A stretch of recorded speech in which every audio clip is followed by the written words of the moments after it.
Hey there, I am here today to tell you a little bit about peeing. So one of the questions that I get asked more often than you might imagine is this kind of whispered, sometimes when I pee, I go to stand up, I finish, I wipe, everything's dry, I go to stand up and I dribble a little bit more pee.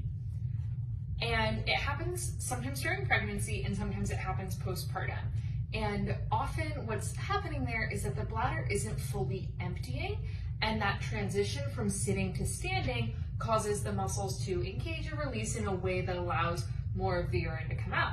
So my favorite way to help fully eliminate is to say the word big. So this came from teaching my daughter to potty train, where she would go pee, do like a little tinkle, and then 10 minutes later she would pee her pants this huge deluge.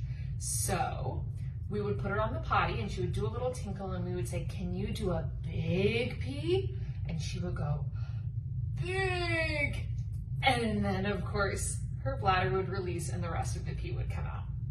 So I teach this to my pregnant and postpartum people as well. You just sit on the potty. You don't actually have to say big out loud, you know, if you're in a public restroom or something, but you can just think. What you're doing is you're releasing your throat and your shoulders, which are very related to the pelvic floor. So if you don't feel like you can tell your pelvic floor to release, you can just tell your throat to release, and that'll achieve the same thing. So I hope that helps. Let me know if you go and do big pees and big poops on your own.